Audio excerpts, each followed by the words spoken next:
آپ سمجھتے ہیں کہ صرف جھوٹ بولنا گناہ ہے، صرف بد نظری گناہ ہے، صرف زنا اور چوری گناہ ہے، اور آپ یہ نہیں جانتے کہ قرآن کو نہ سمجھنے کی کوشش کرنا یا سمجھنے کی کوشش نہ کرنا یہ ان سارے گناہوں سے بڑا گناہ ہے۔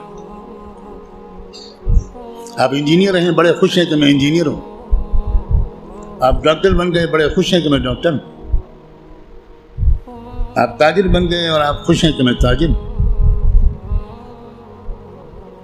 اور آپ کو اس کمی کا احساس تک نہیں ہے کہ میں کتنا بڑا محروم انسان ہوں کہ میں اللہ کے کلام کو جو صرف میرے لیے آیا تھا وہ میں سمجھنے کی کوئی کوشش ہی نہیں کی۔ میں مسلمانوں کی اکثریت، غالب اکثریت، وہ جو 5 وقت کی نماز پڑھتے ہیں وہ بھی، جو روزہ رکھتے ہیں وہ بھی، جو اپنے کو دیندار سمجھتے ہیں وہ بھی،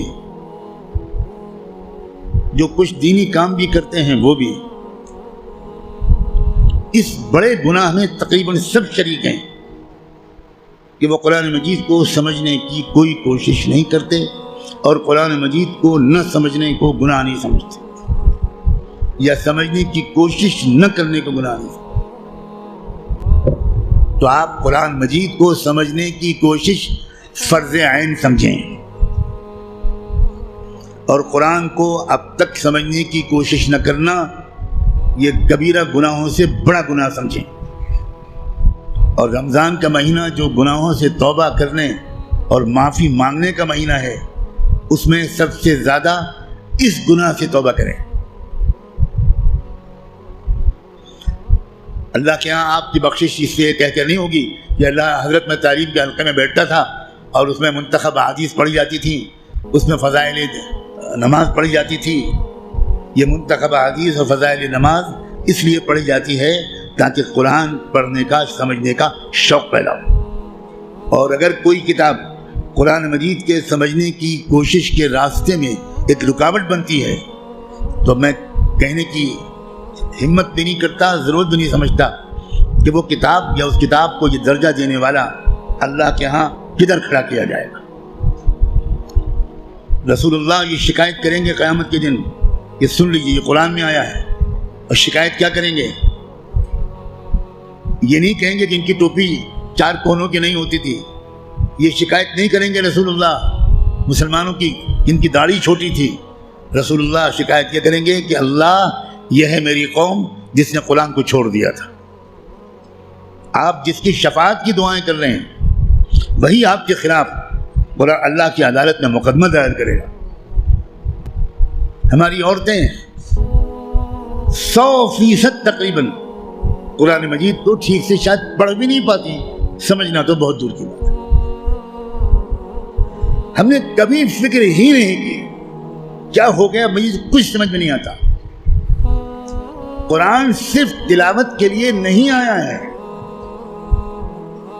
اول تو کتنے لوگ سال بھر تلاوت کرتے ہیں وہ آپ خود جانتے ہیں، لیکن میں کہتا ہوں اگر آپ سال کے روزانہ تلاوت بھی کرتے ہیں تو ایک بہت نیک کام آپ ضرور کرتے ہیں، لیکن قرآن کا حق صرف تلاوت سے ادا نہیں ہوگا۔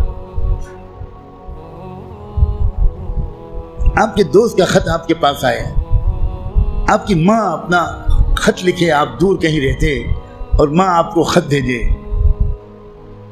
آپ خالی اس خط کو روزانہ پڑھ لیا کریں گے بس؟ اور دوست یا ماں اگر آپ سے کوئی مطالبہ کرتی ہے تو آپ اس پر عمل نہیں کریں گے؟ یہی سلوک ہم قرآن کے ساتھ کر رہے ہیں۔ قرآن کیا ہے؟ اللہ کے خطوط کا مجموعہ ہے، لیکن ہم کو کچھ خبر نہیں کہ اللہ نے ہم کو خط میں کیا لکھا ہے۔ آپ کا دوست آپ کو خط لکھے اور آپ اس کو سمجھ نہ پائیں، آپ چین سے سوئیں گے؟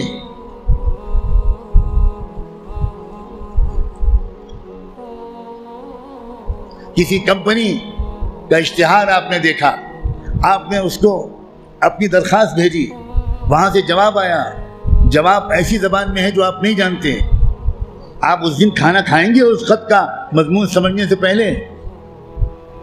اب دوڑیں گے، بھاگیں گے، پتہ لگائیں گے کہ یہ فرانسیسی زبان میں خط ہے تو میرے شہر میں فرینچ زبان کون جانتا ہے؟ اور آپ اس کی خوشامد کریں گے ذرا اس خط کو پڑھیے اور مجھے بتائیے کہ اس میں کیا لکھا ہے۔ 24 گھنٹے نہیں گزرنے دیں گے آپ، اس سے پہلے اس خط کو سمجھنے کی بھرپور کوشش کر لیں گے، اس کا جواب بھی لکھیں گے۔ لیکن قرآن ہے کہ 60 سال سے آپ کو پکار رہا ہے، اللہ کا خط ہے کہ 70 سال سے آپ کو آپ پاس آ رہا ہے، لیکن آپ نے ایسے کان بند کر رکھے ہیں، ہمیں کوئی دلچسپی نہیں اللہ کے خط سے، اللہ کہتے رہیں ہمیں کوئی دلچسپی نہیں، ہم بہت مشغول ہیں، ہمارے پاس فرصت نہیں ہے، ہم بڑے کامیاب تاجر ہیں، ہم اسٹوڈنٹ ہیں، ہم پروفیسر ہیں، ہم ڈاکٹر ہیں، ہم انجینئر ہیں، ہم پولیٹیکل ایکٹیوسٹ ہیں، ہم جرنلسٹ ہیں، ہم اخبار میں کام کرتے ہیں، ہم کہاں قرآن کا ترجمہ پڑھ پائیں گے؟ بھئی ہمارے پاس کہاں اتنا وقت ہے؟ بھگتتے گا ہر وہ انسان، ہر وہ مرد اور عورت جو قرآن مجید کو سمجھنے کی کوئی کوشش نہیں کرتا اور قرآن کے مطابق اپنے آپ کو ڈھالنے کی کوئی سیریس کوشش نہیں کرتا، خون کے آنسو روئے گا وہ شخص، خون کے آنسو روئے گا۔ ایسا شخص تو جب قرآن کی تلاوت کرتا ہے تو قرآن اس پر لعنت بھیجتا رہتا ہے۔ اب غور تو کریں، رب قارئ للقرآن والقرآن یلعنہ، یہ میرے باپ کی اور پیر کی کہی ہوئی بات نہیں ہے، یہ بات صادق و مصدوق رحمت دو عالم صلی اللہ علیہ وآلہ وسلم نے کہی کہ قرآن بہت سے لوگ پڑھتے ہوتے ہیں اور پڑھنے کے درمیان قرآن اس پر لعنت بھیجتا ہے، اے اللہ یہ مجھ پر یہ پڑھ رہا ہے، اس پر لعنت۔ اب قرآن کی لعنت پر اللہ تعالیٰ قبول نہیں کریں گے؟